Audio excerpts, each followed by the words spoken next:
Hi there everyone, this is just a quick video from Gadgets and Wheels. Today I'm just out and about and I am up in the hills just above where I live actually, and there's some fantastic scenery around here. This is called Scammonden water, and it's a huge reservoir and just broken there by the M62. So if you've ever been over the M62, you'll probably recognise Scammonden water. It's usually sort of just on your left if you're going towards Manchester, or just on your right if you're going towards Leeds. But certainly beautiful place, apart from the M62 itself breaking that fantastic scenery. And I was just going to mention my luggage actually. Today I've got some new luggage on the GS. And I had the Vario panniers on before, and they were sort of okay, but they weren't that fantastic if I'm honest. These ones in comparison are absolutely fantastic. They really are remarkably different.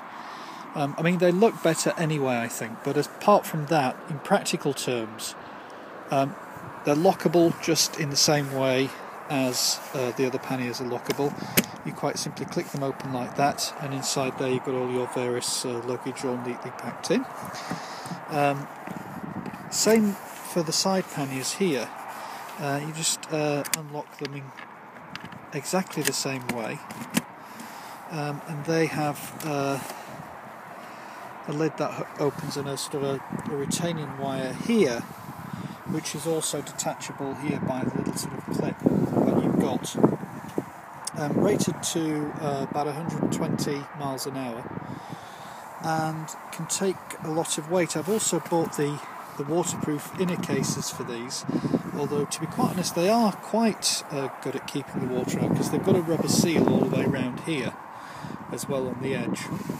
But what makes these I think more practical than the panniers that open typically from the side is that you can actually use these in much the same way as a top box. So you can actually put in all of your gear from the top, which means that you're not kind of struggling as sometimes I was with the side panniers, and particularly on the left hand side when you are the bike is on the side stand and it's at an angle and you're sort of lifting the door out this way. Often made the side panniers, side opening panniers, more difficult because the door would open and all the stuff would fall out the side. With these, luckily the tops prevent that from happening. So lockable panniers, aluminium panniers with a full stainless steel racking system on here as well, which actually I think looks quite good even when the panniers aren't on the bike. Dead easy to get the boxes on and off, and dead easy to lock them into place. It's all lockable. You lock the panniers onto the racks and you can lock the lid of the boxes as well. So that's the new luggage that I've got on my 1200GS BMW bike there. The old girl is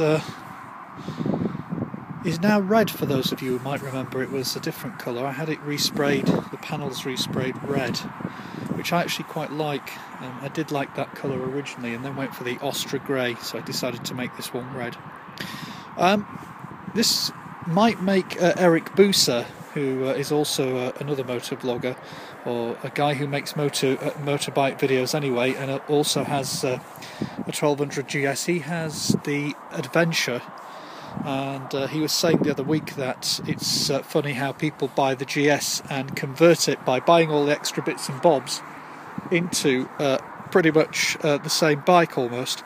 Yeah, that's true. That's what I've done more or less with this. I mean, I've got the Givy screen on the front, I've got the spotlights down there as well, I've now got the aluminium panniers, I've got the crash bars on there.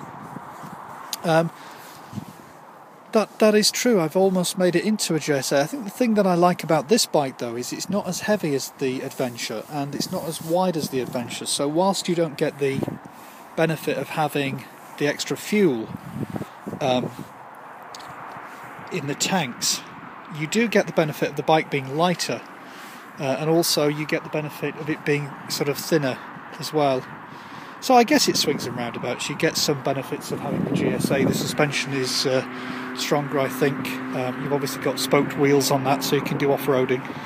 But I've just been down some tracks down here, actually, down the hillside.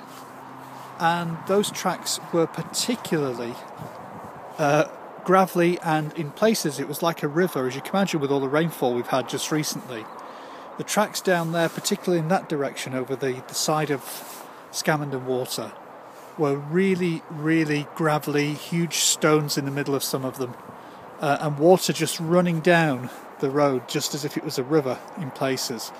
And I haven't actually got, even though this is an enduro bike, I haven't actually got enduro tyres on it. I've only got Michelin Pilot 3s. They are the trail version, but still, as you can see there, there's no knobbliness to them at all. So they really are just your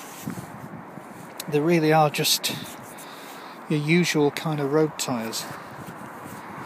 So they weren't that sticky as I was going down the hillside. I had to try my very best not to drop the bike on a few occasions, but actually it didn't do too badly. Okay, so that's it really from me. I just thought I'd give you a quick update on the new luggage that I've had fitted to the bike today, and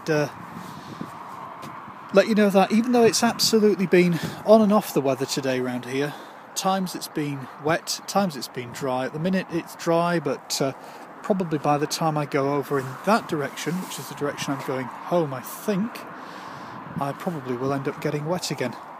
Okay everybody, thanks for watching, and I'll see you in the next video. Bye for now.